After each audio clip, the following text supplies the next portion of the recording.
Warning: the following content may contain elements that are not suitable for some audiences. Accordingly, viewer discretion is advised.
Happy Thursday. It's not Fridays no more.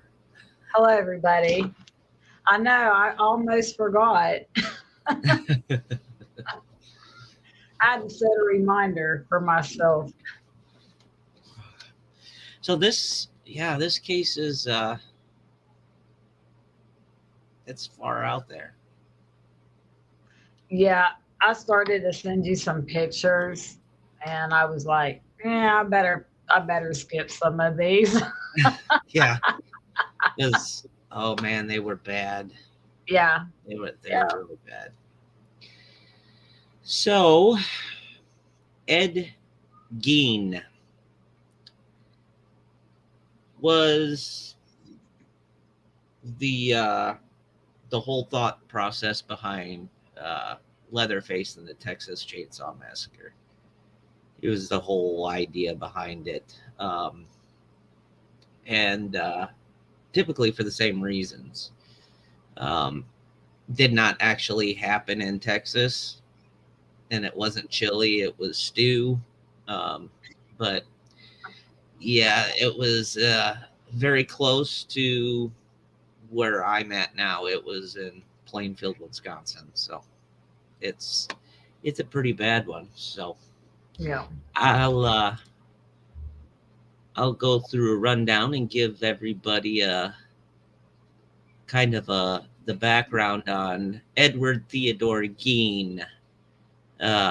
He was known as the Plainfield Ghoul. The classification of his crimes was homicide, the characteristics, necrophilia. Number of victims were believed to confirm possibly more. Date of the murders were December 8th of 1954 and November 16th of 1957. The date of his arrest was the 17th of November of 57. He was born August 27th, 1906. His victims were a tavern owner by the name of Mary Hogan, age 54 at the time, and a hardware store owner, Bernice C. Warden, 58. The method of murder was shooting with a .22 caliber rifle, and again, Plainfield, Wisconsin. Sentenced to life imprisonment in 1968, not found guilty by reasons of insanity, and was acquitted, transferred to Mental Hospital of Mendota Mental Health Institute, and died on July 26th of 84. So he was an American murderer and body snatcher. His crime was committed around his own hometown in Plainfield, Wisconsin. Garnered widespread notoriety after authorities discovered Gein had exhumed corpses from local graveyards, fashioned trophies and keepsakes from their bones and their skin. Um, this, oh yeah, this guy is. It gets pretty bad. His childhood, he was born in La Crosse, Wisconsin. He was the second boy of George and Augusta. He had an elder brother, Henry. Uh, Augusta was a fervently religious woman and a very devout Lutheran. She preached to her sons about the innate immortality of the world, the evil of drinking, her belief that all women, apart from herself, were naturally promiscuous and instruments of the devil. She reserved time every afternoon to read from the Bible, usually selecting verses from the Old Testament and the book of Revelation concerning death, murder, and divine retribution. Just what kids need to be concerned about growing up. She hated her husband, an alcoholic. He was unable to keep a job. He had worked various times as a carpenter, a tanner for tanning hides. Keep that in mind, everybody. And an insurance salesman. During his time in La Crosse, George owned a local grocery shop, but he soon sold the business, left the city with the family to live his isolation on a 155-acre farm in the town of Plainfield, Wisconsin, which became known as Gein's family permanent residence. Augusta took advantage of the farm's isolation by turning away outsiders who would come to influence her sons. Gein left the family farm only to attend school. Outside of school, Gein spent most of his time doing chores on the farm. He was very shy. His classmates and teachers remembered him as having strange mannerisms, such as seemingly random laughter, as if he were laughing at his own personal jokes. To make matters worse, Augusta punished him whenever he tried to make friends. Despite his poor social development, Gein did fairly well in school, particularly in reading. So there's 2 murders confirmed, 7 suspected, 9 corpses mutilated and were obtained from desecrating graves. And the span, again, is from 47 to 57. So, yeah, that's just the tip of the iceberg on this one. Man, hello, Penny. Hello, Penny. So yeah, this guy, I mean, I'll go through some of these here, but yeah, some of this isn't for the faint of heart. This guy, he was severely mentally disturbed, and it's sad. I mean, you know, this is him acquitted in court. He doesn't even look like he knows where he's at. Right. But to give everybody kind of a rundown on it, these are some of the trophies that he would make from them. And as you see in the jar, the quote unquote Leatherface. And that's where they would later on take this story and mash it up with Texas Chainsaw Massacre. Do you want to go into it, or do you want me to roll on a little more, Phoenix? I can go into a little bit if you want. I want to try and be rude. I just pulled up on my other screen a little bit more information, but I also pulled up schizophrenia because he was diagnosed with schizophrenia when he was found unfit for trial. And so I wanted to cover that a little bit to help give a little perspective as to his mental state, as well as, I mean, it's the childhood and all that's a very important aspect. But I think, when someone is diagnosed and you can see from the story that they probably legitimately did have a mental disorder of some kind, that can be a little important. And I knew a little bit about schizophrenia, but I wanted to pull up a little bit more for anybody who watches the show tonight or at a later time.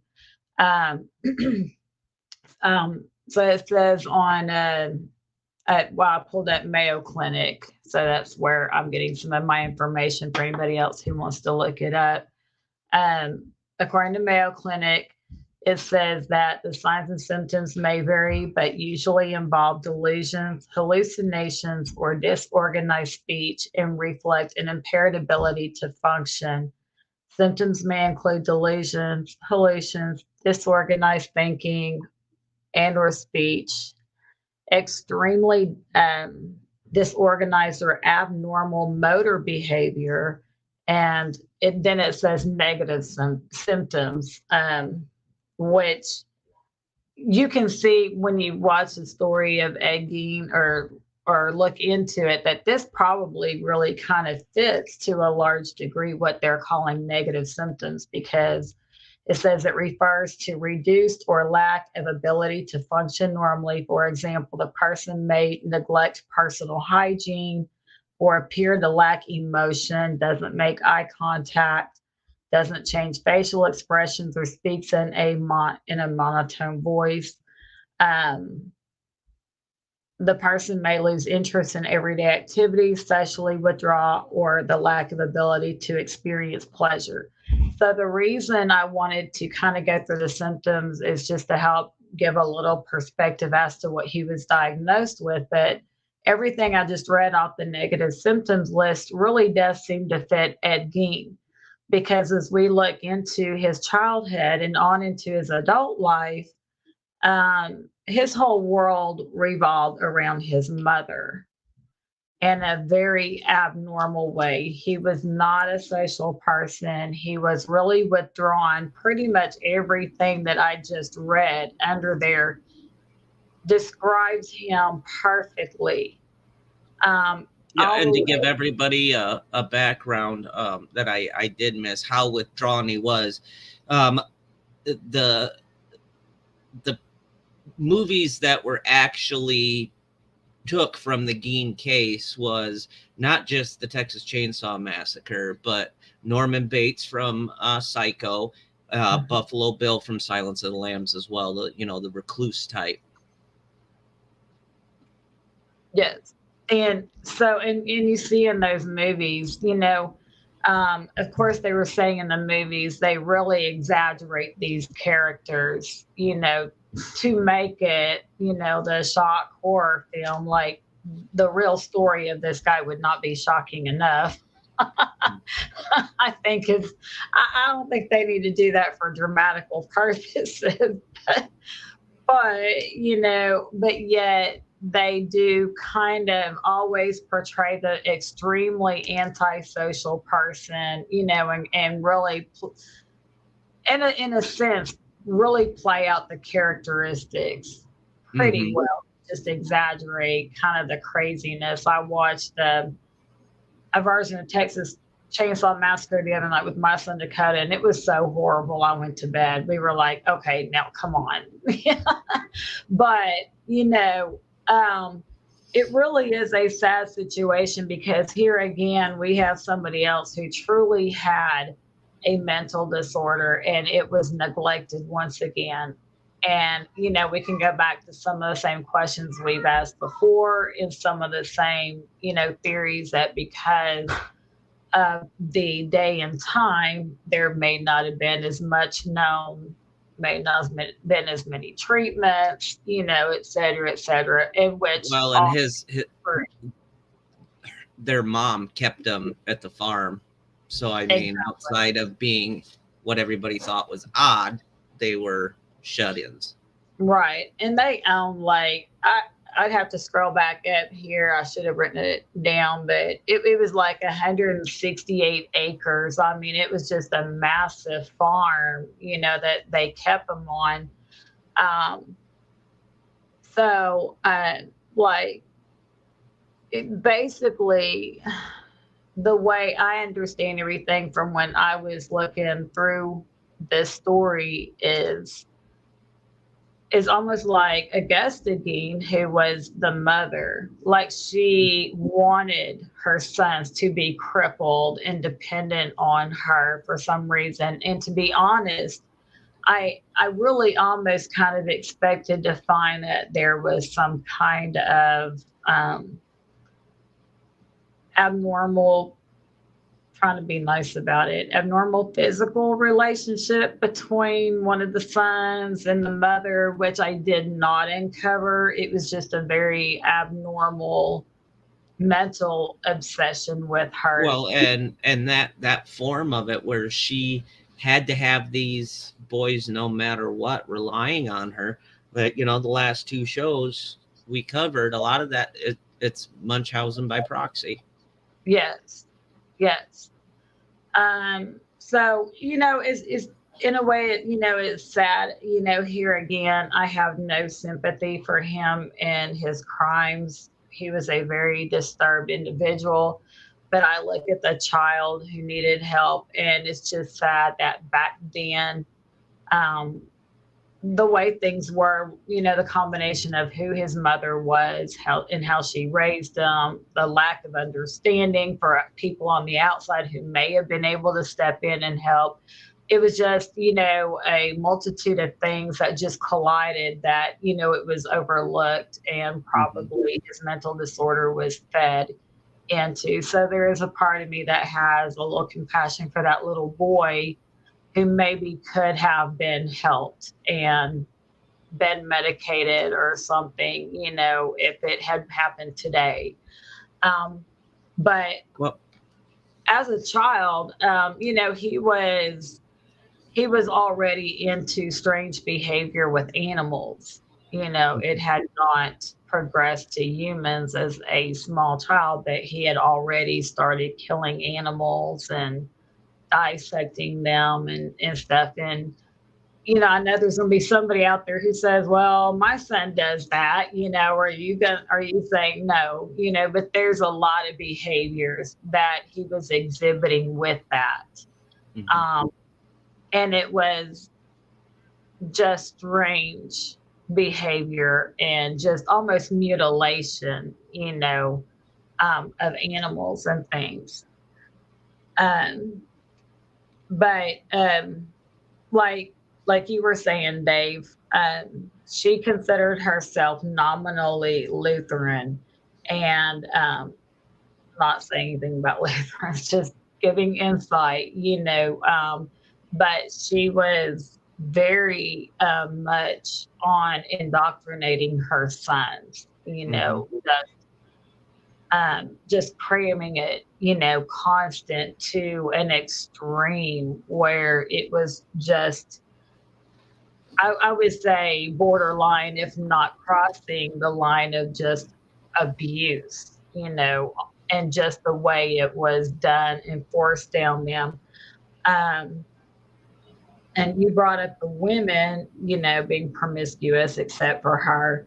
But the other thing was that all they were ever taught about the Bible or any kind of Christianity was death, the scriptures and everything about death and judgment. So everything was under a very judgmental eye, from her to her husband, and her sons, and to, everybody around, which helped lead to the extreme isolation. And so it was just, a very sad time. George, who was Egging's father, died in 1940 from heart failure, which, of course, I'm sure the alcoholism played a role in that as well. Oh, definitely.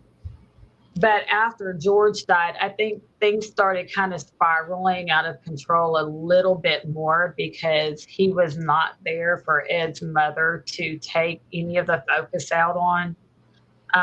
While he was alive, she could focus some of her like you had said, Dave, she had a hatred for him. And so that took up part of her life and attention. And once he was gone, it was just the boys.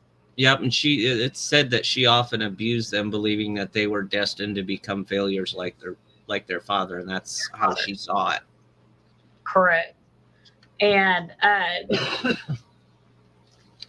so Ed, Ed's brother started dating a single mom at one point and had planned to move in with her. And on May 16th, 1944, they were burning brush and the fire got out of control. So the police and fire were called, and they responded, put the fire out.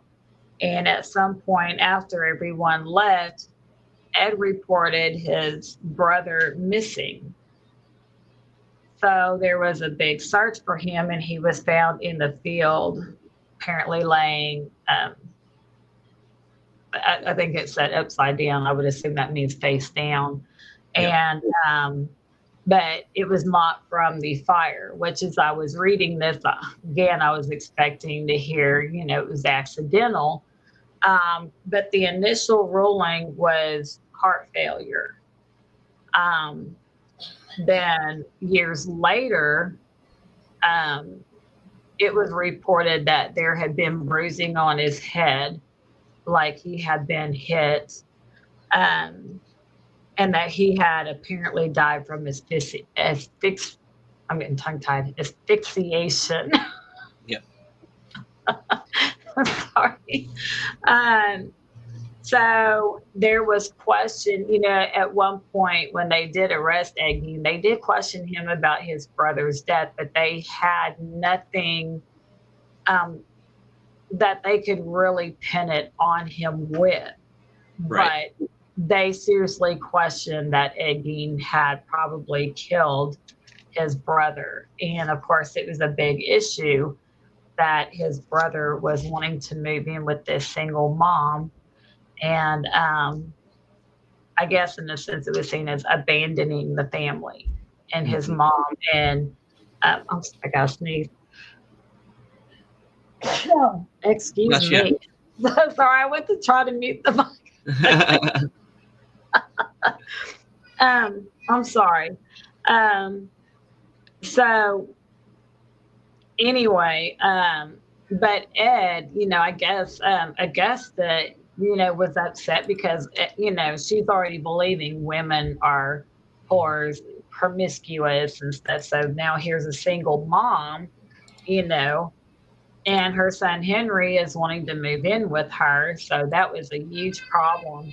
But Ed, what is believed, harbored feelings because he wanted his mom all to himself.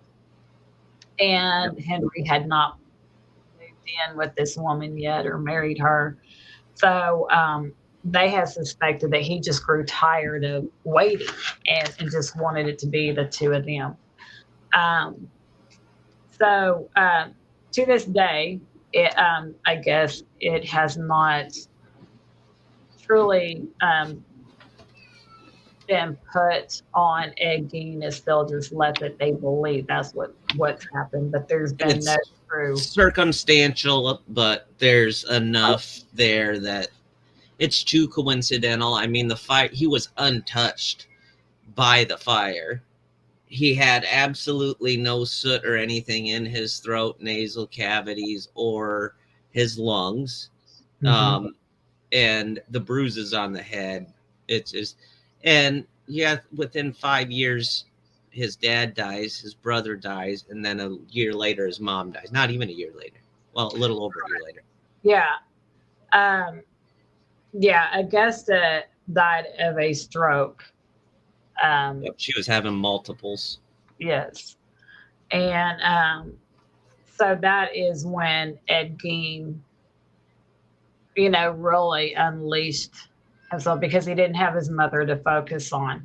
And after she died, he closed off her bedroom, the living room, like several rooms of the house were closed off and kept in pristine condition. Yep. And I saw pictures of the house, and I mean, the rooms looked great, the ones that had been blocked off. Yep. I mean, they looked untouched, as if his mom was still alive and in those rooms taking care of them, Yeah, he lived in like a little pantry room right off of the kitchen.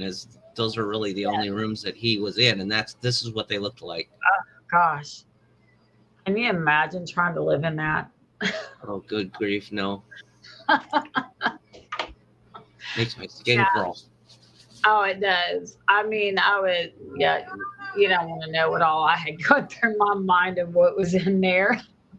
Oh, man. But that's how he lived, which again kind of goes with what I read about schizophrenia and the lack of hygiene and stuff. It's because I don't imagine he probably took the best care of himself if he was willing to live in that kind of filth.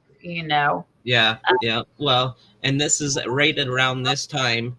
He also got engorged in reading death cult magazines and adventure stories as well. Yes. He also got very involved in books that centered around the Nazi atrocities, as far as the experiments that were carried out. Because, as we all know, there were experiments with human skin and lampshades and stuff. And so he became extremely engrossed in those aspects of the Nazis, and of course he tried to do some of this himself. And then he engorged himself in books that dealt with cannibalism and stuff as well. In fact, Miss Worden, her son was a deputy sheriff, and was looking for his mom, and they found her hanging upside down by her feet, and she had been cut and disemboweled and stuff, as though they were, like a hunter who puts the deer up and Yep, that's exactly how it was. Yep. Yeah. And she was decapitated. Yes. So That was in November of 57. He had gone in the following morning to buy a gallon of antifreeze, and they found the sales slip, and it was the last receipt written by Bernice on the morning she disappeared. Mm-hmm. So that's what they did. They went and they did an investigation. They found her in the barn, and then they go to the house. And what they find in the house, I have the list. Yes, I have it. They found 4 noses. Yeah. Whole human bones and fragments. 9 masks of human skin. Bowls, like eating bowls made from human skulls. 10 female heads with the tops of their crowns sawed off. Human skin covering several chair seats used as upholstery. So remember when I said that his dad was into tanning and stuff like that? So I can almost guarantee you that's what was going on, as he was tanning the skin. Mary Hogan's head was in a paper bag. Bernice Worden's head was in a burlap sack. 9 volvulas in a shoebox. Skulls were on his bedpost. There were organs in the refrigerator. A pair of lips on a drawstring for a window shade. A belt made from human female nipples. And a lampshade made from the skin of a human face. The artifacts were photographed at the crime lab, and then they were properly destroyed. There are none of them left. And then when he's There was also, you might have said it and I might have missed it, so I apologize. But I did not hear you say it. A young girl's dress, which you brought it, the 9 vulvas in the shoebox, but this dress um, had the vulvas of 2 females judged to have been about 15 years old on the dress. So that would be 11 total, Yep. but not in the box, and 2 made as part of a dress. Yeah. And that was kind of like 15-year-old girls, young girls. It was shortly after his mother's death that Gein had decided he wanted a sex change. He began to create a woman suit so that he could pretend to be female. He practiced the donning of the tanned skins of the women and described it as an insane transvestite ritual. And he said that, he never admitted to the necrophilia because he said they smelled too bad during interrogation. He also admitted to the shooting death at that time of Mary Hogan, the tavern owner who had been missing since 1954. So yeah, he's just and on 40 different occasions he went to 3 local graveyards to exhume buried bodies, and he was in a daze-like state. That's just, I don't know. Yes. And yeah, and there were some of those times that he left the grave, as they said, in good order and returned home empty-handed. But on other occasions, he dug up the graves of recently buried middle-aged women he thought resembled his mother. So that was the other thing, is a lot of these women were recently buried, and he wanted there to be some kind of resemblance to his mom in age, appearance, or something. But then he would take the bodies home where he would tan their skin to make the bodysuit and mask. So what I'm putting together is, yes, he was a crazy man, but not just out there just digging up, just all kinds of random women and maybe men or whatever. There was a very definite idea in his head of what he wanted, which I believe was to try to make a bodysuit and mask that he could look in the mirror and feel like he was looking at his mom. Yep. Like a replica of her is the way it's all kind of coming together. And everybody says, this guy is, he's off, he's weird, he's shy, he's standoffish. They live as recluses anyway. So when Washara County Sheriff Art Schlee was interrogating him during the questioning, he physically assaulted Gein, banging his head and face into the brick wall, causing Gein's initial confession to be ruled inadmissible. Schlee died of a heart attack in December of 68 at 43, only a month after testifying at Gein's funeral or Gein's trial. Many who knew the sheriff said he was traumatized by the horror of Gein's crime, and that this, along with the fear of having to testify, especially about assaulting Gein, led to his early death. And one of his friends said he was a victim of Ed Gein's as surely as if he had butchered him. And the stuff that they have found out while his mom was sick and he was doing, some of this stuff was going on beforehand. It wasn't just, it started after his mom. It had been going on for a while. He would make stew to feed his mom, and she would refuse to eat it.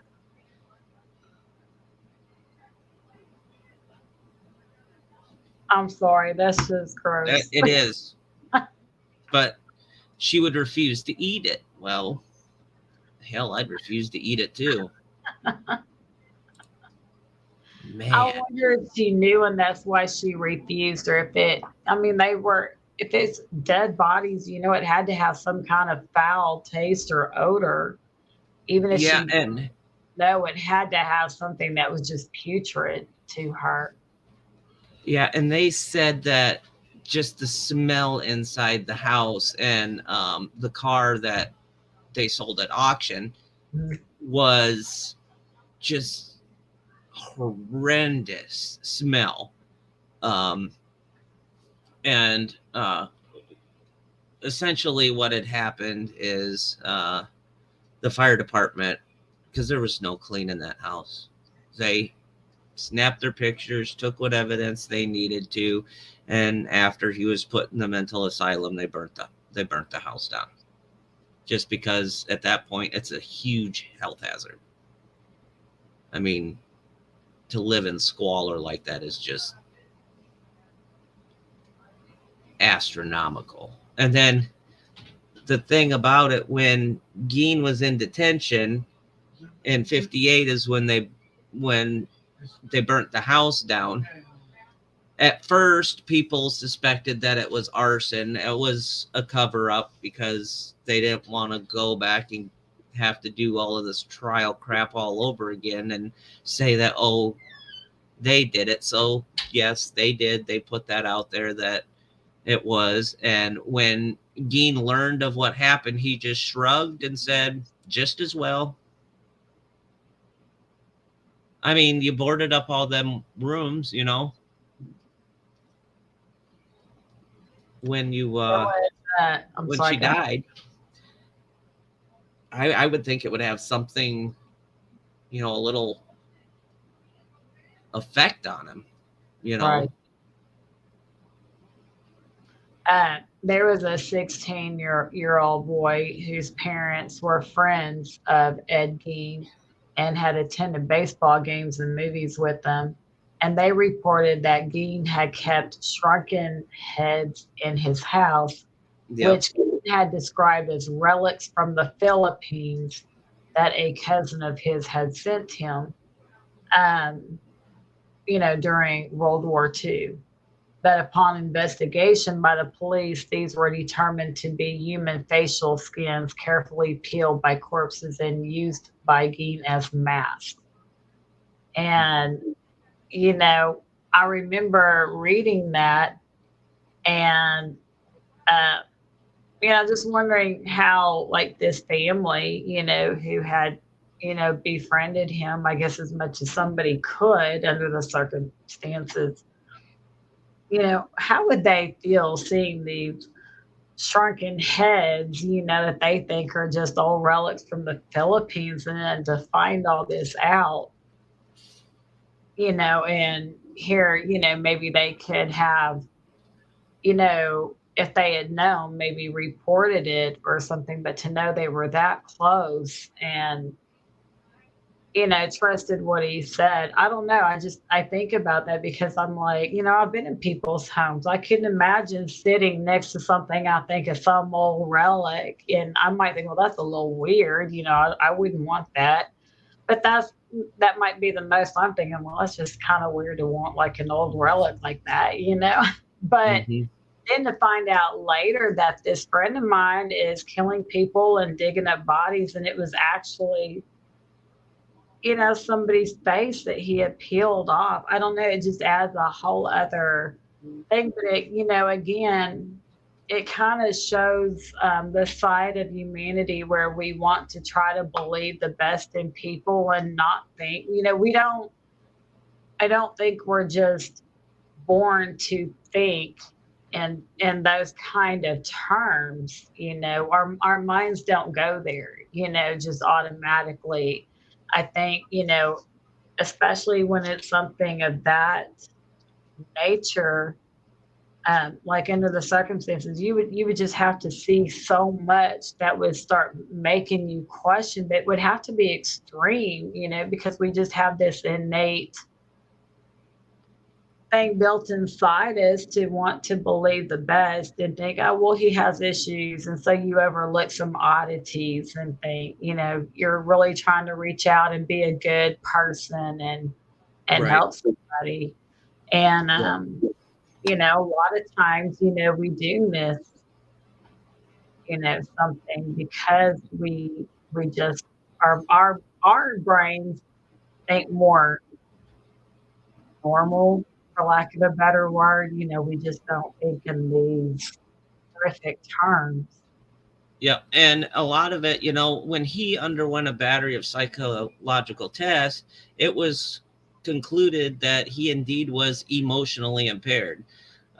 Psychologists and psychiatrists that interviewed him asserted that he was schizophrenic and a, quote, sexual psychopath. And the condition is attributed to the unhealthy relationship he had with his mother and his upbringing. He suffered from conflicting feelings about women, his natural sexual attraction to them, and the unnatural attitudes that his mother had instilled in him. So this love-hate feeling towards women became exaggerated and eventually developed into a full-blown out psychosis.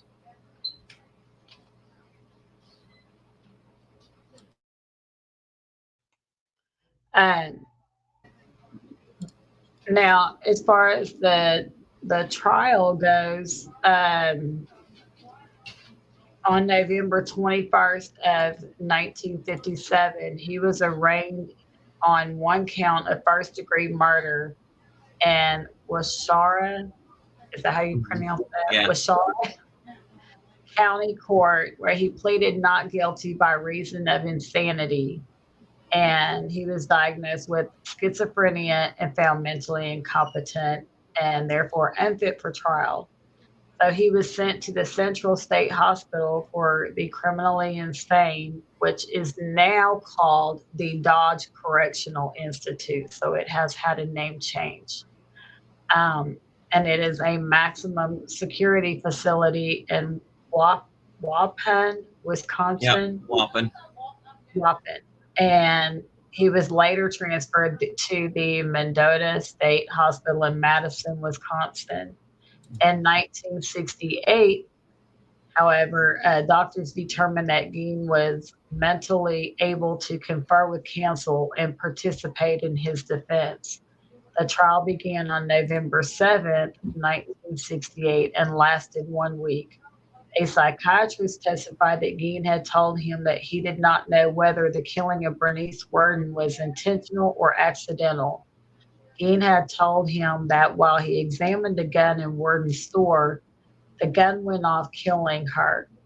And he also testified that after trying to load a bullet in the rifle, it discharged. He said he had not aimed the rifle at Worden and did not remember anything else that happened that morning. At the request of the defense, Gein's trial was held without a jury, with Judge Robert Gulmer presiding, and he was found guilty by Gulmer on November 14th. A second trial dealt with Gein's sanity after testimony by doctors for the prosecution and defense that Gulmer ruled Gein not guilty by reason of insanity and ordered him committed to Central State Hospital for the criminally insane, and he spent the rest of his life in a mental hospital. Judge Gulmer wrote, due to prohibitive cause, Gein was tried for only one murder, that of Mrs. Worden. He also admitted to killing Mary Hogan. Yep. And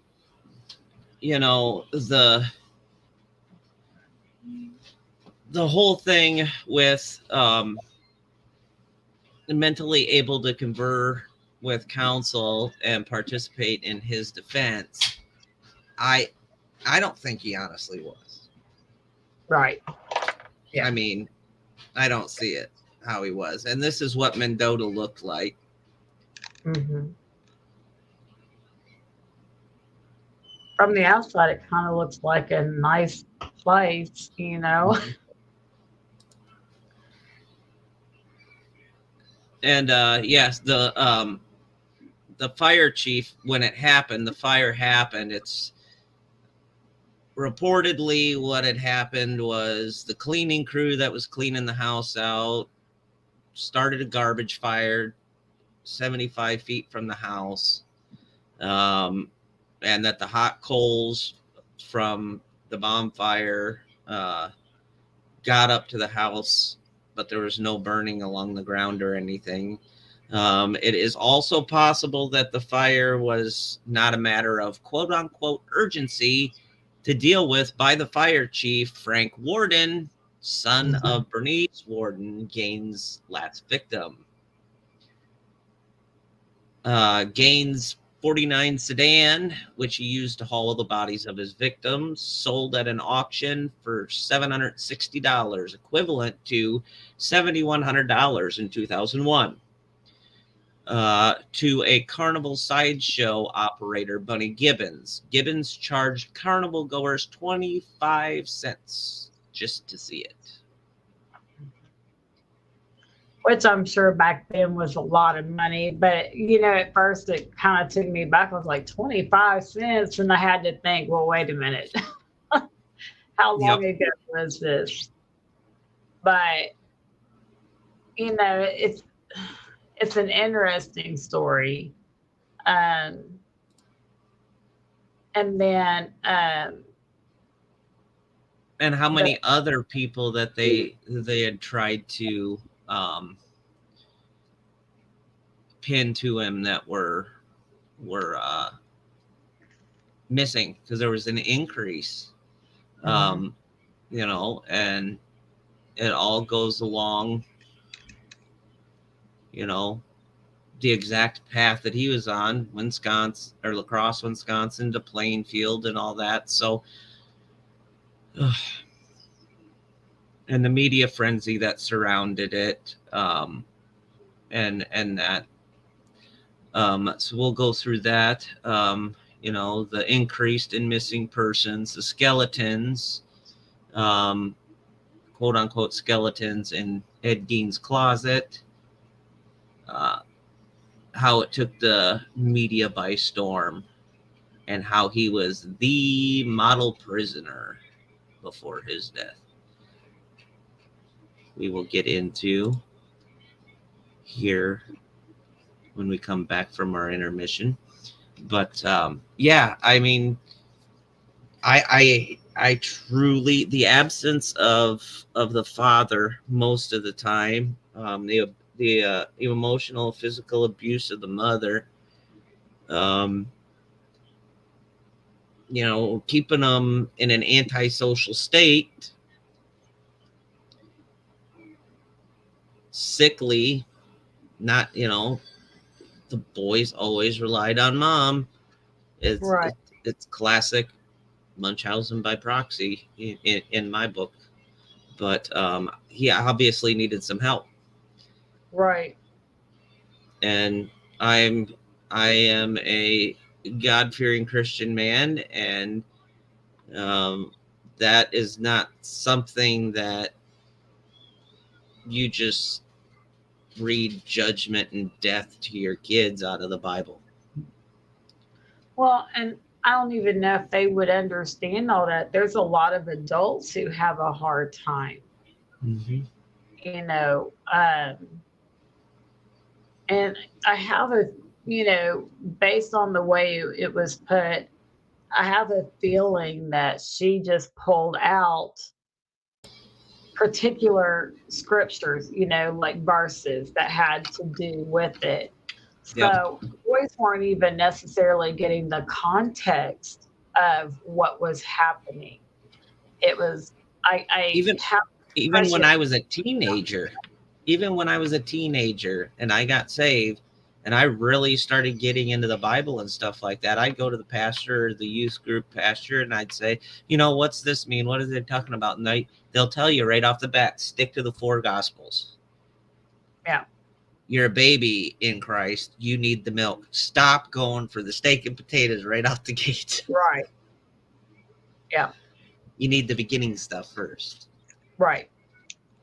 Yeah. And, I can just kind of see Ed and his brother Henry, sitting there with this woman, just reading, picking and choosing certain scriptures out of there, and then, creating her own, for lack of a better word, I'll say sermon around that, um, in which, I'm sure had nothing to do with the context of what the story is that she was pulling it out of, because her whole goal was to completely isolate them and have them be completely dependent on her.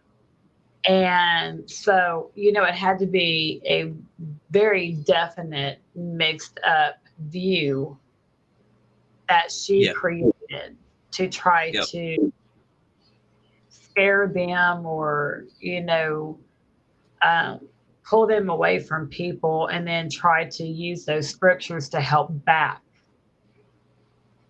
what Yep. she was saying. And So, that's sad. it's really sad. Yeah. Yeah, you can't.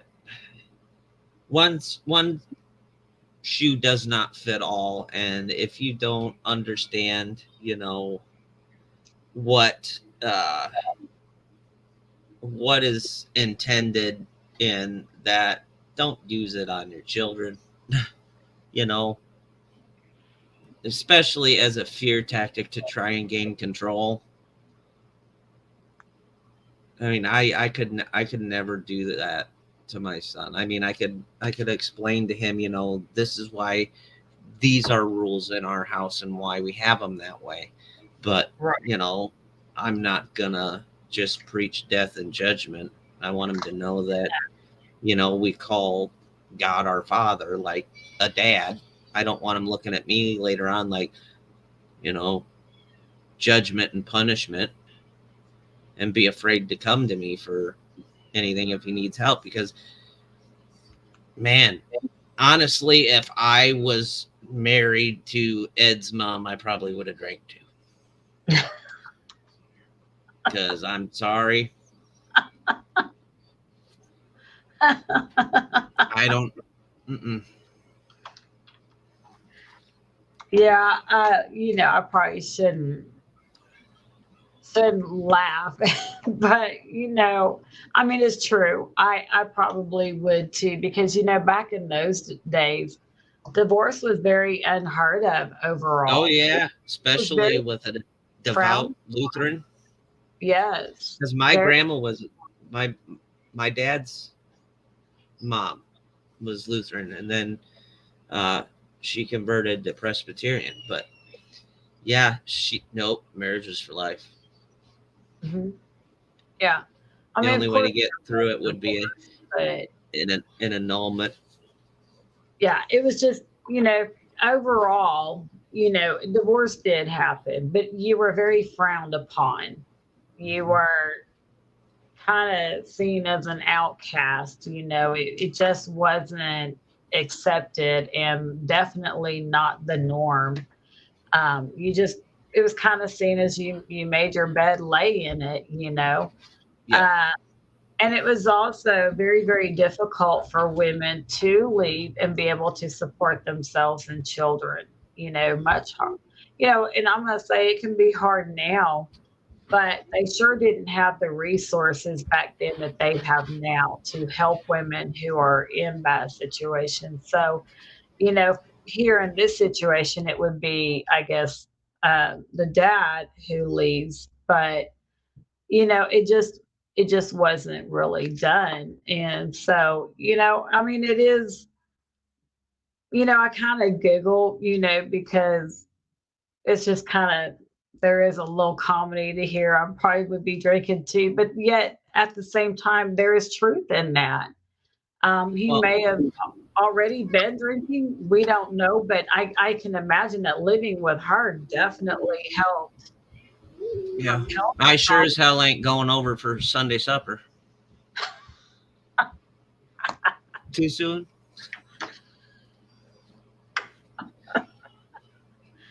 Sure, how about dinner Monday next year?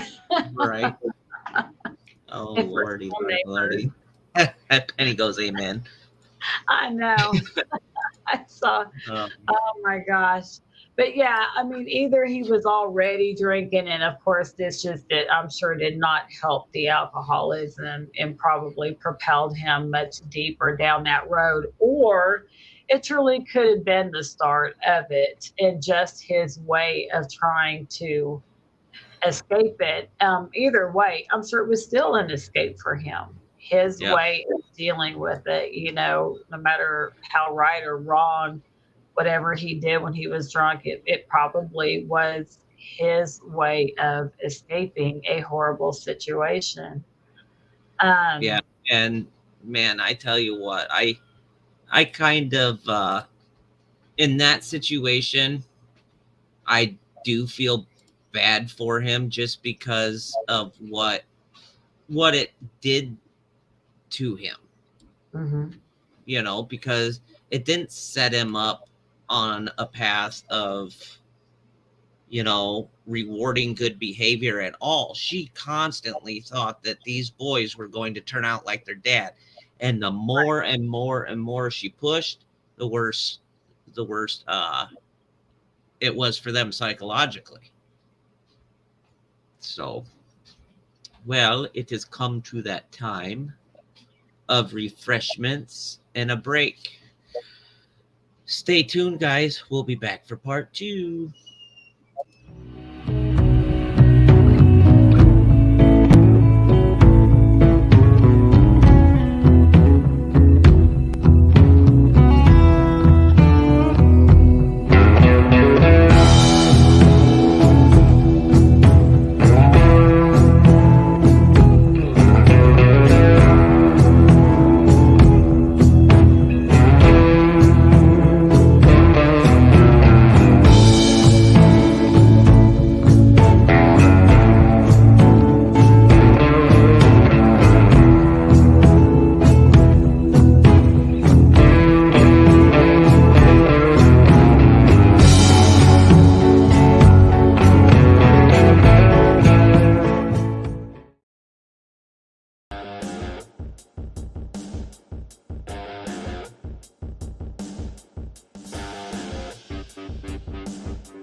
Yeah, he's gonna kill me one of these days. I'll say, poor Brandon, you're wearing him out with that. I love That doing is his so show funny. when I broadcast it because I got the buttons I can play, right? And welcome back, Benny. Welcome back. And like I'll catch him off guard because he'll come up with like a really bad dad joke, and then I'll go.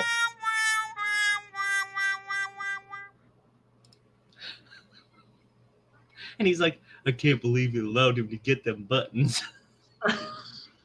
Oh, I love it. Oh, so before we get back into this, what are your thoughts on doing another Dumbest Criminals? We can do that. Take a break from the Shake it serious. up. Yep. Yeah, Take a break Yeah. from the serious for a little bit.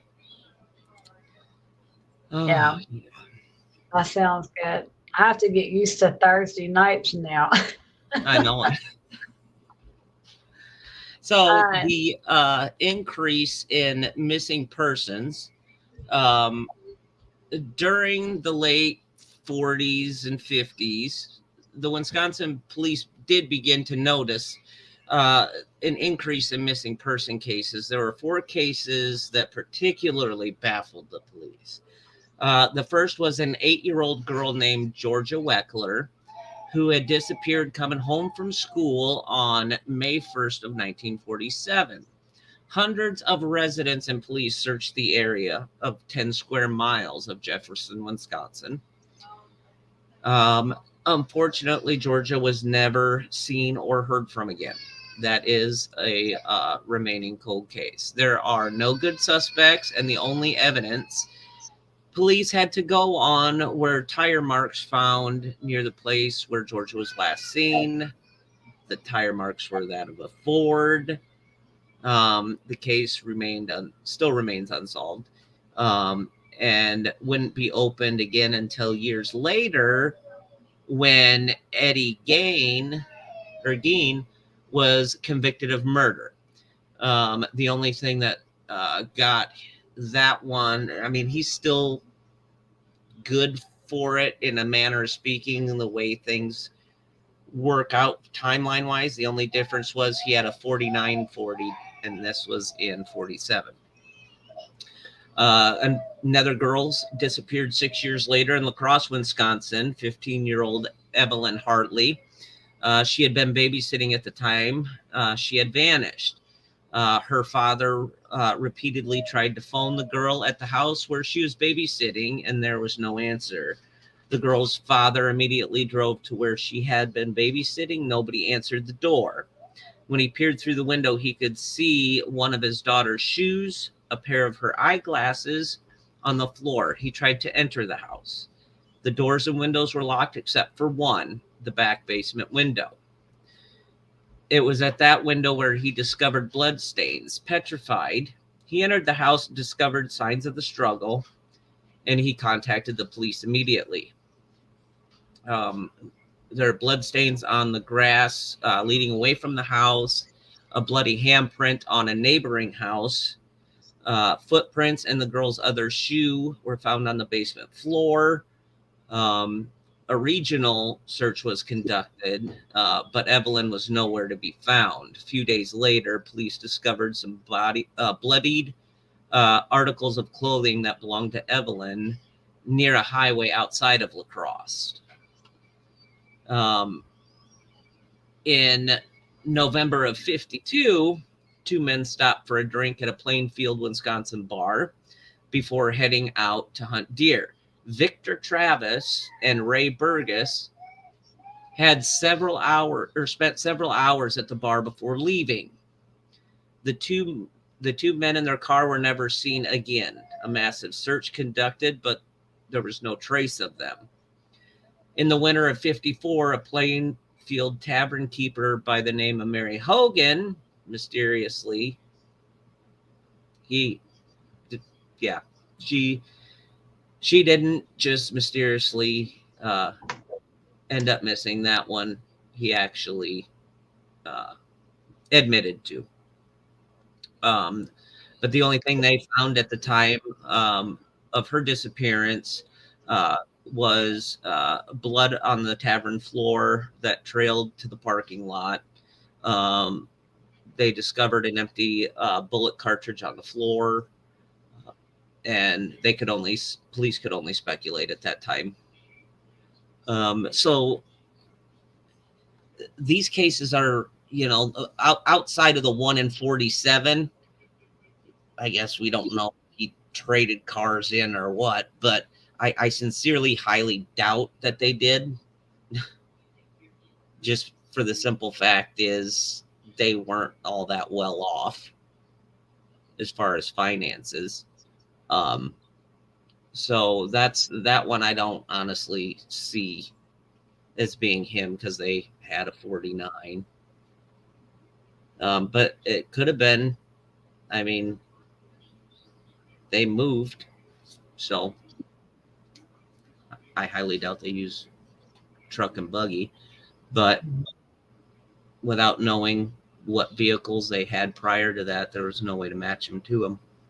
But it is very, very close to his MO. So on November 17th of 57, after the discovery of Bernice's headless corpse and other gruesome artifacts in Eddie's house, police began an exhaustive search of the remaining parts of the farm and surrounding land.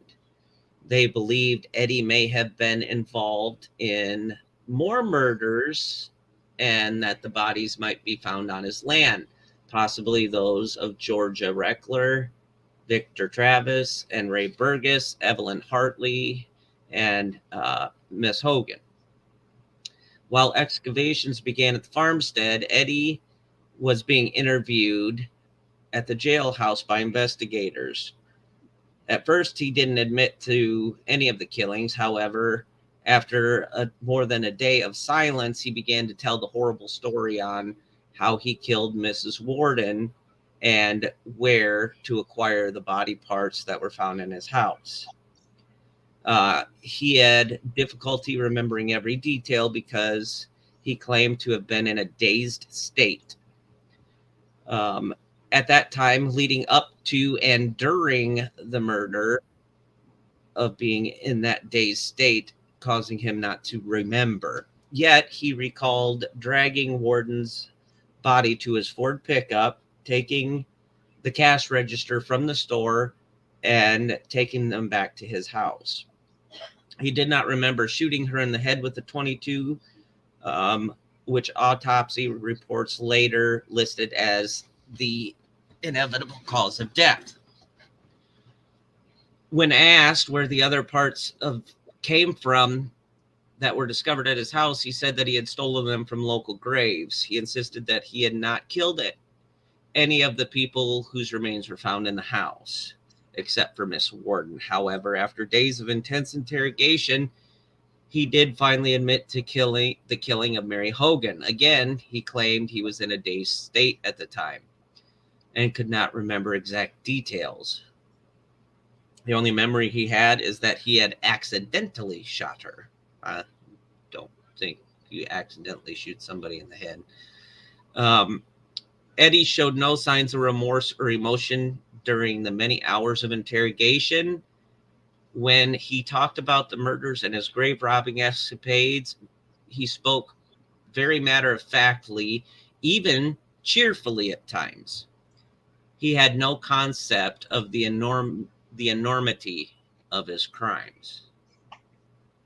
I mean, he had no humanity in him at that point. Well, I found a little extra information. Says that around 1915, when they had sold the store and bought the farm, they had bought some pigs as well. And one day, Ed had gone into the slaughter room and he was not supposed to be in there. But there was a pig carcass hanging upside down, and Augusta and George were in there. Ed apparently at this time was told to stay out. But So they were when, harvesting. They were right, processing. right. So when he went in, it says that Ed had reported that Augusta sliced the pig down the center to release its intestines, and that Ed had experienced sexual pleasure when that happened. Hmm.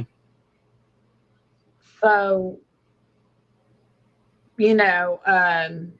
it kind of sheds a little more Yeah. insight. But it goes into a little bit of Augusta's background too. Um, she had come here as a German immigrant, Mm-hmm. and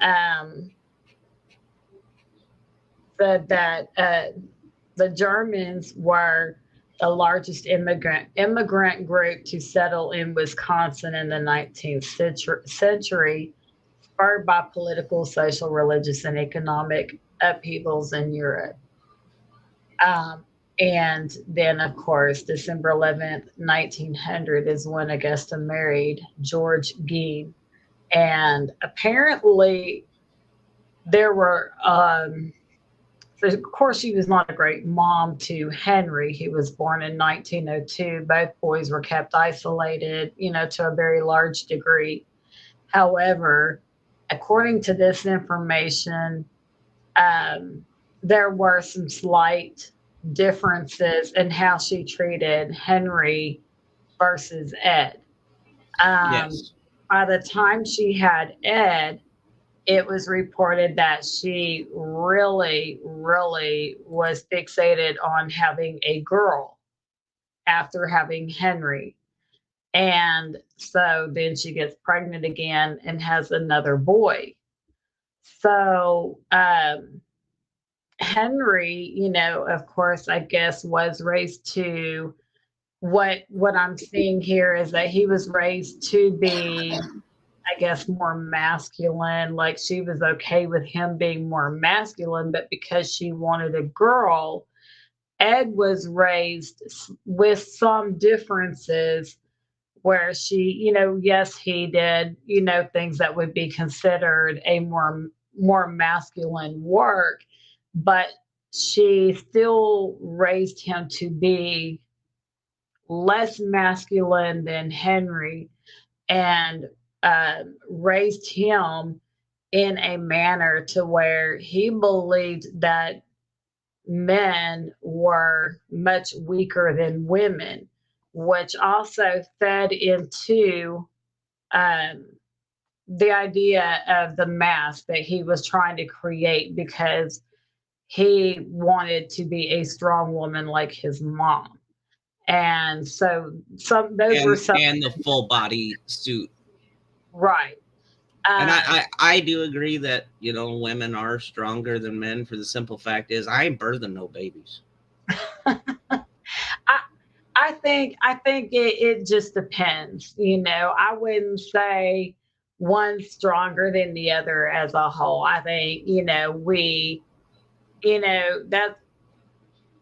that we have our strengths and weaknesses, whether you're men or women, and that's where, we try to complement each other. And where I'm weak, hopefully you're strong, and vice versa. And Right. that's what makes it, so great. But this was obviously done in a very unhealthy way, where Henry did not grow up with the idea that women were stronger in general. And, did I say men? Women are stronger, and men were a very weak species. Yeah. He didn't grow up with that idea, but Ed did, with some of the differences. And that helped him to fixate on his mom because he was just raised with that view that women were strong, and then that his mom especially was such a strong woman. And so, hence leading into part of the fascination with wanting the bodysuit to try to be a strong woman like her and be able to look in a mirror and see a resemblance of her. And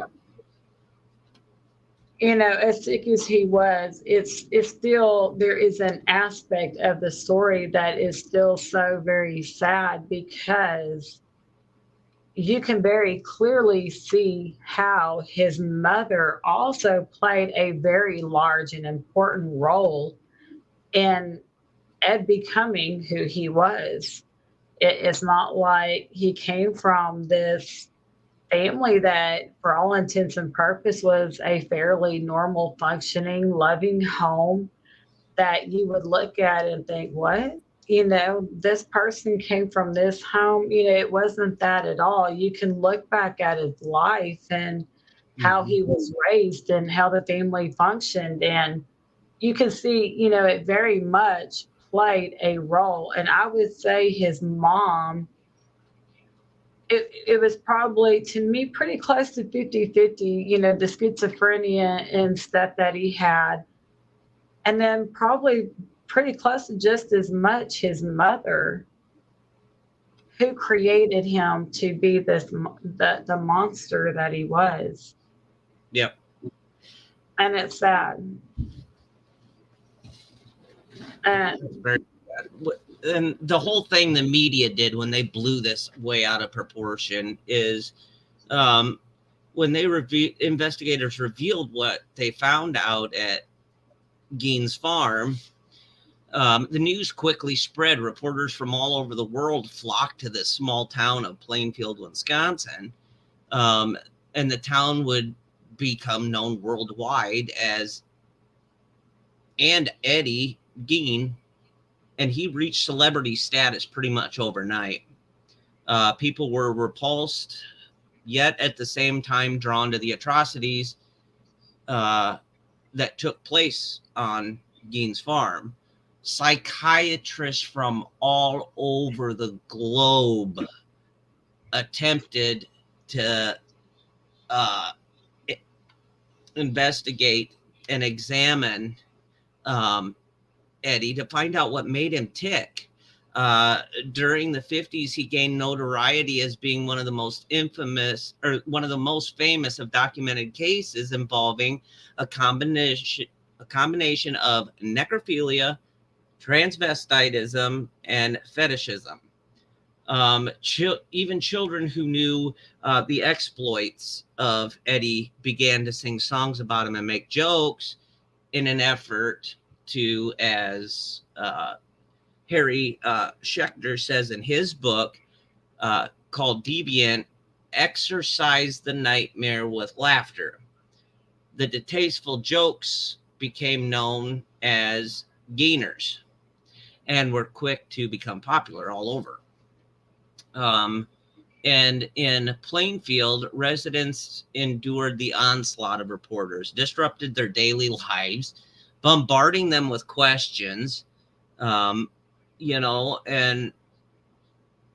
the mania surrounding him contributed what information they were given. So, you got media showing up, you got everybody saying something different, or, one news outlet says one thing. So a lot of things became regurgitated, overindulged, and overglorified, or downplayed in some instances. And it became fact when it in reality was false. And most residents who knew him had good things to say about him, which was surprising. Other than that, he was a little peculiar, quirky grin and a strange sense of humor. Never thought that he'd be capable of ghastly crimes such as this. and he was a quiet, shy man that the town, they knew who now he's a murderer and stole from graves, their actual friends and relatives. I mean, good grief. That it's astronomical how much the media played out. And when they did the auction, thousands of curiosity seekers descended on the town to see what possessions they could get from the auction. His chair, furniture, musical instruments. The company that handled the business of selling all of the goods that were left from Eddie Gein's farm planned to charge a fee of 50 cents just to look at the property. Yeah. So it's become a Ponzi scheme, and essentially it's a huge scam. But the citizens of Plainfield were outraged. They believe Eddie's home was quickly becoming a museum for the morbid, and the town demanded that something be done to put an end to it. The company was later forbidden to charge entrance fee, but the residents were still not satisfied. Then comes in the arson, or the quote-unquote arson, in March of 58 when they were called out. And yeah. So I've gone to a different website that has a little more information here. One thing I'm questioning, because I have not necessarily found it anywhere else, is this website is reporting that one of the heads that was dug up and kept was his mother's head. Now I have not I heard never that came across that either. anywhere else. But that is here. So that's what I was going to ask you, is if you had come across that anywhere else. No. Send me that link and I can run it through a fact checker. Okay, how do I send that to you? At the top, just where you type in the address link, highlight it, right click, copy, and then send it to me in Messenger. Just paste it in there. Okay, so we're at the point where we're getting into the 68 interrogation and things like that, where he was retried. So 10 years after being in the mental institution, the courts finally decided that he was competent to stand trial. It began on the 22nd of January in 68 to determine whether he was guilty or not guilty by reason of insanity for the murder of Bernice Worden. The actual trial began on the 7th of November of 68. Eddie looked on as 7 witnesses took to the stand. Several of those who testified were lab technicians who performed the autopsy on Mrs. Worden, a former deputy sheriff, and a sheriff. Evidence was heavily stacked against Eddie, and after only 1 week in, the judge reached his verdict. Eddie was found guilty of first-degree murder. However, because he was found to have been insane at the time of the killing, he was later found not guilty by reason of insanity and acquitted. Soon after the trial, he was escorted back to the Central State Hospital for the criminally insane. The families of Bernice Worden... I just lost my notes. Hold on. Sorry. Okay, the families of Bernice Worden, Mary Hogan, and the families of those graves who were robbed would never feel that justice was served. I get that. It's kind of selfish on their part, but I do still get where they're coming from. I mean, I got to weigh it from both sides. He's getting the mental help he needs now, well, back then he died in 84, but he's technically still being punished. I mean, he will never, ever be out to where he has his own freedom to decide and choose what he wants to do anymore. There are punishments that he's getting, and he got those set punishments because he is mentally handicapped to the point where he's technically insane. They believe that he escaped his punishment that was due to him, but there was nothing more that they could do. So we get to the point now that Eddie would remain in a mental institution for the rest of his life, where he spent his days happily and comfortably. Schechter describes him as being a model patient. He was happy at the hospital, happier perhaps than he'd ever been in his life. Well, he had structure, he had medication, he had therapy. You know, the veil had been started to wash from his eyes that had been poisoned by his mother. He got along well enough with the other patients, though for the most part, he still kept to himself. He was actually eating 3 times a day. And the newsmen that would come and visit and get stories were struck by how heavier that Eddie looked since his arrest 5 years before that. So he was malnourished at the same time. So if you're malnourished, I mean, yes, the guy resulted to cannibalism and stuff like that. I'm not by no means saying that I condone what he did, because I don't. Right. But he's malnourished, and Phoenix, you and I being retired EMT and paramedics, we know if you don't have a sensible, at least, diet of some sort of the food groups, and your body's lacking out, okay, say he gets a rush of adrenaline and his blood starts pumping and all that. Okay, if he's anemic, if his blood sugar's low, that could explain his dazed state while his adrenaline's up. Right. Because you're on that cusp of you're here, but you're not. And several diabetics and anemics say that, you know, it's like they're there, but they're not. And they don't remember much of it. So there could be underlying medical things there too, as far as, you know, not having proper medical care, you know, the consumption and that of human flesh. And any one of those things could put it in that state. He continued at this time to be an avid reader. He, like his regular chats with the staff psychologist, enjoyed the handcraft work he was assigned, like stone polishing, rug making, other forms of occupational therapy. He'd even developed an interest in ham radios and had permitted to use the money he had earned in order to order an inexpensive receiver.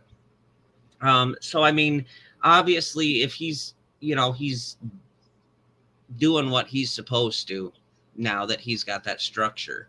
And I think that was a lot of it. It was just the wrong structure from a very, very young age that, you know, twisted his mind even more. All in all, they state that he was perfectly amiable, even docile patient.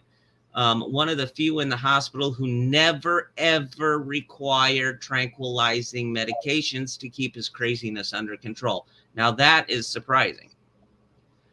Indeed, apart from a certain peculiarities, the disconcerting way he would stare fixedly at nurses or other female staff members who wandered into his line of vision. It was hard to tell that he was particularly crazy at all.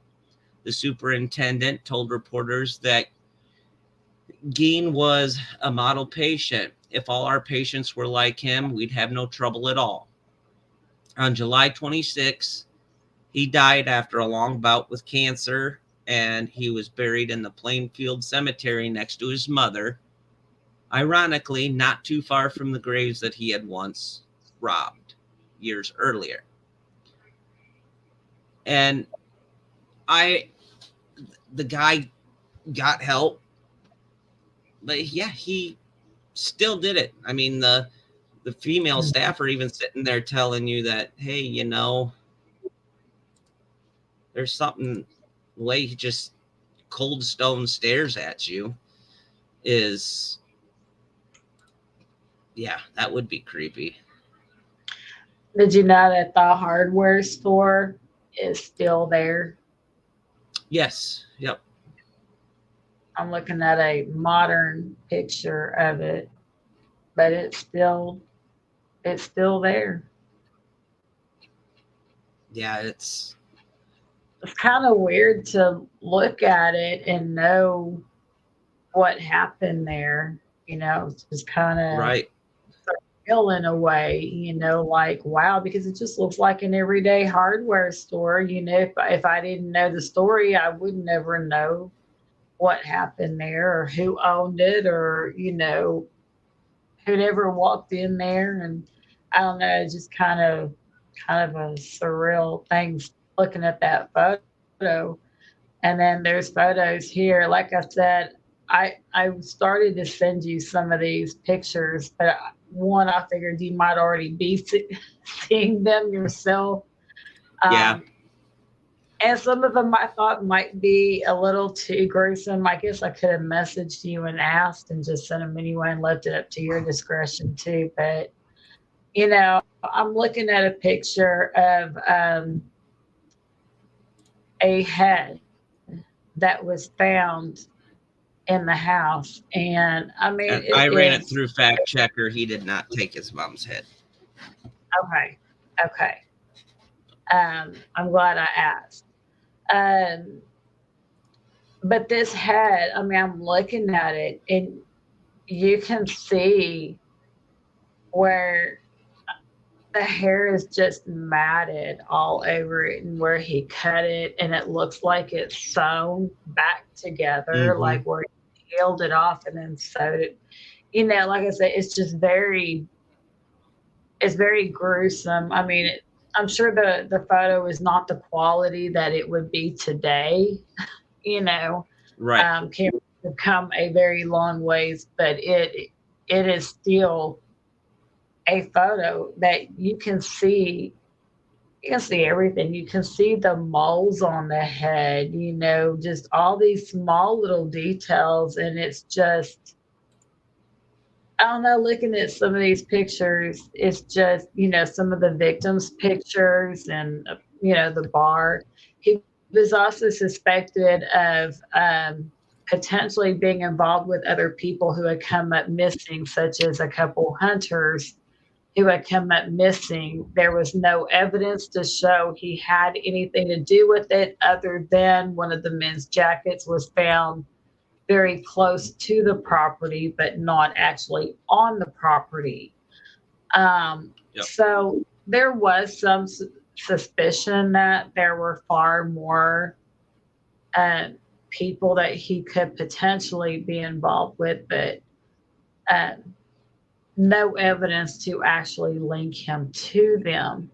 And, you know, like the judge had said, you know, was it really worth the state's money and time to pursue trials, even for, you know, the ones that they knew or believed that they could try him for? Like, you know, he had confessed to the other woman's murder, because he's going to be found, even if he's found guilty, it's going to be by reason of insanity. And, you know, he's already going to be spending his life in the mental institute. So, you know, I guess they just, you know, with a lot of these, there just wasn't going to be enough evidence, and it wasn't going to really go anywhere other than to be able to tell the families there's enough circumstantial evidence to suggest he has something to do with it. But some of them, like the hunters, they didn't even have that.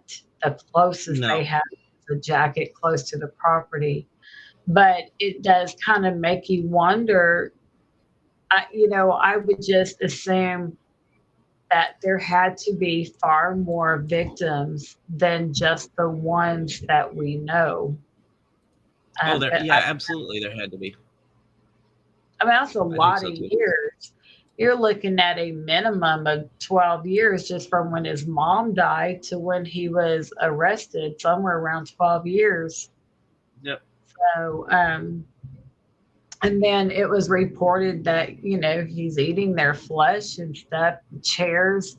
There was a chair found where the armrests were bones from a Yeah. body and stuff. So, and they didn't have DNA testing back then. So I kind of tend to think there had to be more victims and they just couldn't test it all and maybe thought they all kind of went just to those victims they knew about. Right. Yep. And you know, I did get that. There is his tombstone. That was actually has been stolen so many times. Yes. It was found all the way out in Washington State. Let me do this. We are TVMA and viewer discretion advised. So if you Google Ed Gein, you're going to find stuff like this that was, it's not real, but this is pretty much exactly what he was doing to give you an idea. You can see it says it's inspired by. But yeah, it's. Are you showing the lampshades? Oh, okay. Yeah. It says inspired by. It was taking longer to load. The lampshade, it's fake too, but they were finding stuff like this. I was showing Ken some of the lampshades that had like a face on the side This of is it. his bedroom. Mm-hmm. It's just, and you could tell this guy was not right. You could just look at him. Yeah. Well, even in his pictures where the police arrest him and they're walking him off the property, he's smiling and looks like he's actually laughing, not just smiling, but he looks like Right in here. some of the like he's actually laughing. Right. Right there. Yep. Yeah. Yeah, here's one that looks like they made it Yeah. to look like one of his. Yeah, and this is where they have onlookers literally while they're trying to clean everything up and get everything processed, and they just would not give them the space that they needed. And it's sad. And here's the auction bill. Yeah. I mean, yes, I'm happy the guy has gotten his due justice and everything like that, but I feel bad for the families, but in retrospect, we have laws like that put into place for people that are criminally and mentally insane because they will not be able to function in an environment like maximum security prison. Does that mean they have a more cushy lifestyle? Yeah, but I have so many people that I've talked to that, have, even at work, when they hire ex-cons, the cons will tell you flat out, county jail is 10 times worse than what you'll ever deal with in prison. Because county jail is the first spot to try and get you to wake up. They have TVs, hot plates, coffee pots, well, yeah. Tax money, hard at work. Not going down that road. But he's got the structure he never had before. Right. Structure, medication, just everything that he needed. What is kind of a little horrifying to me on a different note, sorry, is I'm looking, through different websites, and I was looking through them the other night. Ken, was sitting over here beside me, and we're looking through stuff and discussing this. And, there's people out there buying these lampshades, and they're buying clothing that looks like human skin, and Yeah. partial faces, or like this section of the head, an eyeball, and just different, like they just took body parts and skin and just pieced the jacket together, and pants, their shoes. And people are so into it, that they are literally buying this stuff to decorate their homes or actually wear out, as clothing. And to me, I got to tell you, that kind of creeped me out too. Yeah, that's morbid. I enjoy these stories from, I guess in part from a psychological aspect. I always wanted to, I wanted to be an attorney, a criminal attorney for a while. And, and then I thought, well, I want to be involved in some way, and then I ended up in fire and EMS. um, so I strayed a little, but, I kind of wanted to also just the psychological aspect of it. Like, how do you think like this? What makes a person tick to think like this? Because I can't imagine. It's so bizarre to me that part of me wants to figure out what is going on up here. Well, and like me and you, God forbid, if one of our kids did something like that, we'd look, what did we do wrong? Exactly. Because it would be our fault. But I guarantee you, if his mom was still alive when that shit was going on, she didn't do no wrong. She'd be, see, you acted just like your dad. Right. And you can keep your beef stew. But I want to tell you, as we were talking, it was just as morbid, not just what he did, but to see, how many people want to wear clothing like this, and it still makes me wonder, just the psychological aspect of just people out there that would make them think that, that's okay, that's what they want to do. Like you said, it's very morbid. And well, you got to look at some of the trends and stuff right now.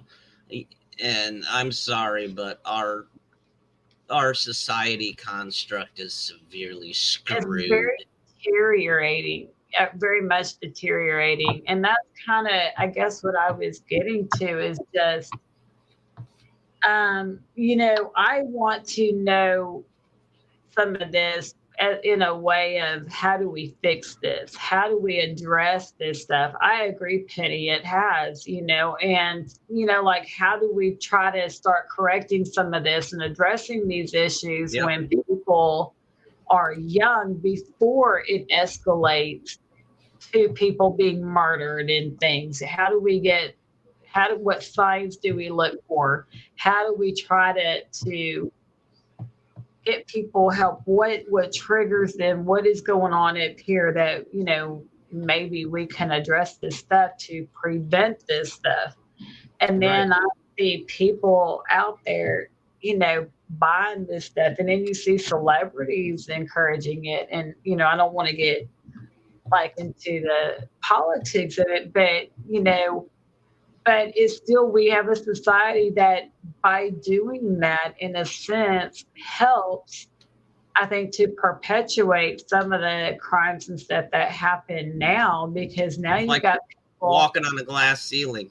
You don't They're know so who sharp for gonna- something that, right? They want their little 15 minutes of fame. They want to be famous for something, even if it's some kind of gruesome crime. And we're helping to feed, you know, I don't know. I know what I'm trying to say. And I've said it on the show. I've said it to you when we're just video chatting or whatever else. You know, I don't condone people beating the crap out of their kids to the point where it's child abuse. No, I don't. Correct. I don't condone that one bit. I don't condone a belt. I don't condone anything like that. Had it happened to me, yes. But I will say, when I got an old-fashioned, what Grandma used to call a butt tanning, it made me suffer from a condition called respect for my elders, and it Yeah. did not hurt nothing but my pride. Well, yeah. And as my 14-year-old just moved back home, and I told him, I said, there's going to be rules. You're 14. It's not a free for all. There are rules. Yes, Penny, you're Yeah. absolutely right. We got one that kids are killing kids, and it's really sad. It is. You never heard of, I mean, I was born in 84, for crying out loud. When I was in school, you might hear that one kid went postal in a school. You don't hear about it 15 times in a year. That's what I was going to say. My son and I were talking about some of this, and I was born in 74. I'm the old lady here. So, but I told my son, I said, my son's very respectful, and like, just depends what I was saying about the rules. He was like, I expect there to be rules. To a point, kids want some kind of structure. They want to know you care. They don't want Penny. We still love you. They don't want to feel suffocated, but if you have some kind of rules and structure, it does say, I care what happens to you. Right. But how I see it with the rule and structure is, okay, you get rule and structure growing up as a kid until you go to school. Then you've got a syllabus. You got a class list. You know when your classes are going to start. Well, when you don't do those things, punishments fall in line. So that time of adolescence and early adulthood until you're 18, what it is training you is a society, and the country has laws, which are rules that you have to live by. Going to school on time, to class, all that other stuff, doing what you're supposed to do is teaching you to go to work, be on time, be a successful member of society, and it all comes full circle. Mm-hmm. That's how I see it. Yeah. But I was telling my son, because he was sitting down here for part of this discussion, and I told him, I said, there were back when I was in school, you see guys going to school in their pickup truck with a gun rack in the back window. Oh yeah, and a gun in it, and you didn't even have to lock your door. Nope, they were either going turkey hunting, deer hunting, squirrel hunting when they were done, pheasant hunting. Right. When they're off of school. We do that up here. Right. And I said, of course society now wants to outlaw guns, like they're just jumping up on their own, shooting people, but we didn't have that back then. And we need to outlaw forks because it's making me fat. Hello. We're not going to go there. I got the what from 2 years. I'll tell you later what they call it. It's something 40 pounds. Probably the same thing my dad said. We'll see. But yeah, we're not going to touch weight right now because I just put on 10 pounds. I had lost 45 and I put 10 of it back on. So we're going in the wrong direction. When you start allowing the application of projecting blame and punishment on an inanimate object versus an individual's conscious personal decision. Right. Nobody's being taught to be tiptoeing around has gone way overboard. Right. And that's why I say, I know we have to be careful of politics on here, But to some extent, we also have to kind of look at what is going on, that we are seeing more crimes. What was going on back then? Because obviously we had Ed Gein and other, Oh God, yeah. homes, and so this isn't something brand new with people killing people, but I it is actually happening got more on a larger scale now. When before it was not just a common everyday thing. It was more shock value, where now we hear something, it's like, oh, okay, again, but like Penny said, you know, society's gone to hell, and the further we get away from, you know, progress and, moving forward can be good, but it can also be bad. yep. And So we are for creating stuff, there's a lot of mental illness out there, and it's not being addressed. And no, it's you not. know it's this person's fault or this object's fault or whatever, but we're not really addressing the core issue. And that's it, and that's why I say we should be able to look at the past and stories like Ed Gein, and others that we talk about, and see where we went, either what went wrong by seeing signs and overlooking it, or, sometimes back then they just didn't have the knowledge that we have now. But either way, by not addressing some of the very early problems that could have prevented the monster from emerging in adulthood, we should be learning from that, and we're not. No, no. We're And not. as far as next week, we're doing funny and dumb criminals. Um, I'm gonna tell one on myself. Not a criminal though. This is when we were in school. I was gonna say, well, I'm all ears. Homecoming. We had an awesome superintendent and principal. Well, 88-degree weather, full sunlight, and do you know what happens to a car's paint job when you and the rest of the wrestling team goes out and puts baloney all over his car? Oh no. It ate it right down to the metal. Oh no. So a prank that was supposed to, yeah, nope. Man, the fear of God was put into us by the town cop, the insurance adjuster. Never did Well, it again. I just found out last night. So my neighbor a few years back, I had a Mitsubishi Eclipse, and I love that little car. And it was a stick shift, and I love a stick shift. Very hard to find nowadays, but I mean, I just love my little stick shift. And it was parked on the street. I worked nights, so I was asleep middle of the afternoon, and my alarm's getting ready to go off so I can get up and go to bed. So my alarm waking me up, the police wake me up telling me that my car was involved in a hit and run. I'm like, a hit and run? I've been in bed. I haven't been driving it. How is my car involved in a hit and run?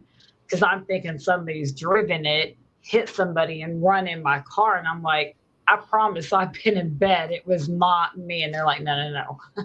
So I go out there. They almost totaled my car out because of the damage, but it was just shy of what they needed to total it. So they ended up repairing it and did not do a great job.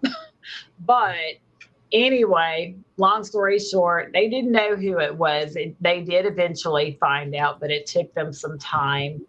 And come to find out, it was my next door neighbor who hit my car and then took off at the street and disappeared. That's petty as hell.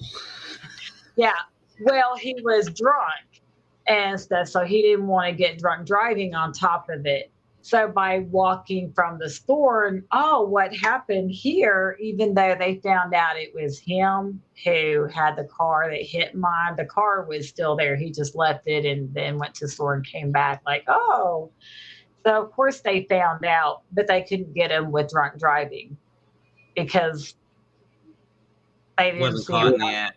Yeah, Yep. he wasn't caught. They caught him walking down the sidewalk from the store. So he got out of that charge. However, they did pay for the repairs on my car. My car did not come back the same. Stuff was not fixed correctly, and I had electrical problems and all kinds of stuff after that that I didn't have before. So I ended up getting rid of the car. And so I just found out last night. I'm talking to one of my kids, and we'll just leave it at that since we're live. I'll get it after the fact. Yeah, I will. One of the kids says, do you remember back when your car was hit and a few nights after it was all over, you got your car back, your neighbor's house was egged and toilet papered really bad and stuff? And I said, yeah. My kid said, yeah, that was me. Rock on. I said, what? Don't do that in this day and age, though. There goes a whole, college tuition just in eggs. And they were like, yeah, well, Mom, I was just really mad because of the way your car came back. It didn't even come back fixed right. It had more problems and stuff. You could drive it, but it still had issues. I was just mad because the insurance company wouldn't fix it. And he got out of drunk driving charges and stuff. So, yeah, that was me. I egged his house. So, obviously, nobody knows. So there were no police involved in that, with our family. But yeah, I just found that, and I'm like, you are man. So lucky. There were 3 kids growing up, and I'm the oldest. What's one thing when a mother or a father asks the kids and they don't want to get caught? What's the one thing all of them say in unison? Not me or wasn't me. I didn't do it. Right? Well, in our house wasn't me. So all 3 of us got it. That way they got the right one. Right. And my mom would go around, yeah, wasn't me, does everything around here. If I could find them, I'd quit feeding them. We had the I didn't do it ghost in our house. But I was the oldest. And unfortunately, we did not both get in trouble. I got a lot of butt beatings, and they were not always spankings. Mm-hmm. I mean beatings, literally. I got a lot for stuff I did not do because I was the oldest, and the baby just wouldn't do that. My sister was the baby. I mean, she's 3 years younger than me, but she's the youngest, so she's the baby. And, over the years, my sister, she'll say, I was thinking about such and such that happened. I'm like, yes, don't remind me. I got in trouble for that. I remember that. And she's like, yeah, I'm sorry. I was thinking about what happened and I'm sorry. But yeah, the I didn't do it ghost was in my house, and it didn't matter if I did it or not. I'm the one that got in trouble 9 times out of 10 for it. Oh, Lord, and not even the little, the youngest literally gets away with murder. Exactly what I was saying. Yeah. And she'll confess stuff that I didn't know because we might have other kids there and I didn't know if it was her or a cousin or who, but I still got in trouble because I was the oldest, period. You were supposed to stop it. Yeah. Oh my gosh, Dave, I got a story for you that I will not tell live. I'll tell you after. You'll die. You will die. Right. And guess what? I'm still the one that got in trouble. So, yeah. All right. We'll go over that. To let you guys know, this is what we've got coming up. We're going to do Dumb and Stupid Criminals next week. Make a little light. Get out of this morbid insanity Munchausen by proxy that we've been on for the last 3 weeks. So we're going to do something fun with that. Personal state story of mine here in Iowa. If you want to get some background on it, look up Isaiah Sweet in Manchester, Iowa. He is spending life in prison. As a rundown, he's spending life in prison for killing his grandparents. It's another odd one. And hopefully I can have eyewitness account guest for that one too. So we'll see into that. And then obviously we've got a lot more. Her and I have our lists. But yeah, that's where we're at. So we're at our mark where we are done. It's been a great show, guys. I had fun. I mean, very, very weird case, but I had fun in researching it. And then me being an 80s baby, it tied in the whole, Silence of the Lambs, Psycho, Texas Chainsaw Massacre. This is where the birth of those movies, seed plots began.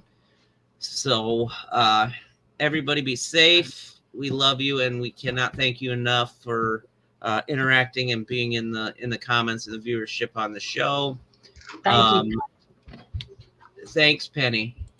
Have a great week. Obviously, you'll probably see me back and forth making comments just because I help produce too. So, but be safe. Look at your surroundings, step back, get a big picture, look at the small, intricate things, and find the smallest rabbit trail to go down. And you too could solve a cold case just by making an observation.